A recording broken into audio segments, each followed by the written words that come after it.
Halo saudara-saudariku yang terberkati, apa kabar? Semoga Anda tetap bersemangat dan bersukacita oleh karena iman kita kepada Yesus Kristus Tuhan. Pada hari ini, Minggu, tanggal 20 Juni 2021, kita masuki minggu biasa yang ke-12. Dan sabda Tuhan yang ditawarkan kepada kita dari Injil Yesus Kristus menurut Markus bab 4 ayat 35 sampai 40. Dan ke dalam kutipan sabda yang ditawarkan pada hari ini dikisahkan bagaimana Tuhan Yesus ini menghardik angin badai di tengah danau. Ketika para muridnya ketakutan, akhirnya Tuhan Yesus menunjukkan kuasanya atas air danau yang menggelora. Nah, dari kisah Injil yang ditawarkan kepada kita, ditambahkan di situ pertama bahwa Yesus sungguh-sungguh percaya akan penyelenggaraan kasih Allah, dan juga sekaligus Tuhan Yesus menunjukkan kuasa keilahiannya, menaklukkan angin badai yang mengamuk di tengah danau itu.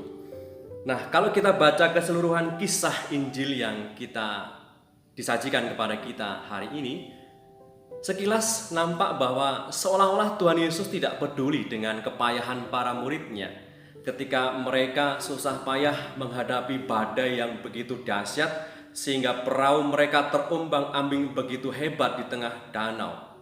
Sekilas Tuhan Yesus tampak tidak peduli ketika dikisahkan tadi Tuhan Yesus justru tidur dengan sangat pulas di bagian belakang perahu itu. Oleh karena para murid ribut dan juga oleh karena ketakutan para murid, akhirnya Yesus bangun dan seketika menghardik danau yang airnya yang meluap-luap itu, yang gelombangnya begitu tinggi dan air danau menjadi tenang. Maka di sini Tuhan Yesus memang sungguh-sungguh mempunyai kuasa atas kekuatan yang menakutkan. Sebagaimana kalau kita baca misal dalam kisah Perjanjian Lama bahwa mengenai kekuatan Allah yang menggelora, yang juga kekuatan dan kuasa Allah yang juga mampu menguasai gejolak lautan dan badai.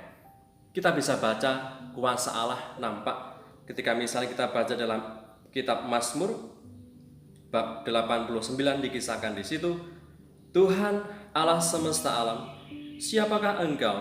Engkau kuat ya Tuhan, dan kesetiaanmu ada di sekelilingmu. Engkaulah yang berkuasa atas kecongkakan laut, pada waktu gelombang-gelombangnya naik, engkau juga yang meredakannya. Maka Tuhan Yesus hadir dengan kuasa keilahiannya meredakan angin taufan, meredakan angin badai yang menggelora di tengah danau yang membuat para muridnya sangat ketakutan. Nah, dalam kutipan Injil yang kita dengarkan pada hari ini, Santo Yohanes Chrysostomus pernah membuat catatan yang menarik tentang bagaimana Tuhan Yesus ini menenangkan angin, menenangkan badai yang menerpa perahu para muridnya di tengah danau Galilea. Dituliskan oleh Santo Yohanes Chrysostomus demikian. Dia, ini Tuhan Yesus, tidak mengulurkan tongkat seperti yang dilakukan Musa. Dia juga tidak mengulurkan tangannya ke surga.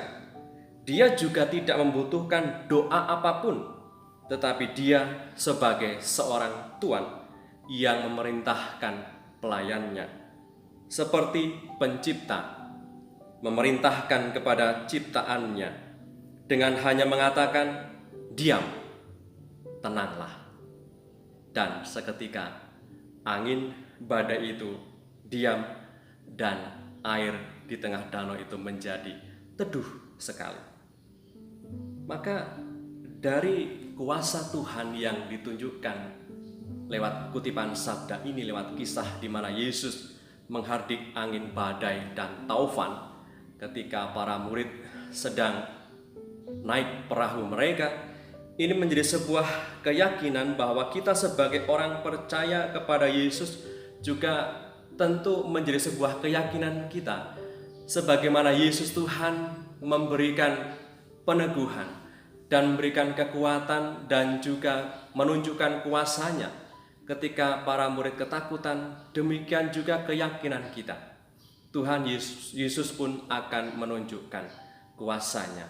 Tuhan Yesus pun akan menunjukkan kuasa keilahiannya atas kita yang sedang mengalami badai-badai kehidupan dengan segala macam levelnya mungkin pernah kita alami. Maka ini menjadi keyakinan kita bahwa Tuhan Yesus selalu ada, menguatkan dan menopang hidup kita ketika kita harus menghadapi badai kehidupan dengan segala level yang kita miliki. Maka sebagaimana Tuhan Yesus mendampingi, Tuhan Yesus menunjukkan kuasa-Nya ketika para murid ketakutan, maka ini juga menjadi keyakinan Anda, keyakinan kita semua bahwa Tuhan Yesus pun juga akan selalu menunjukkan kuasa keilahiannya.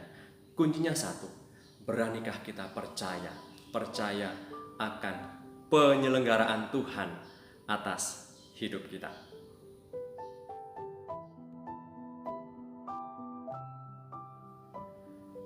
Oleh karena itu, saudara-saudariku yang terberkati, mari kita berdoa, kita mohon berkat Tuhan agar kuasa keilahiannya sungguh-sungguh menyertai, menguatkan, dan menopang hidup kita hari ini dan dalam hari-hari kita ke depan. Mari kita berdoa.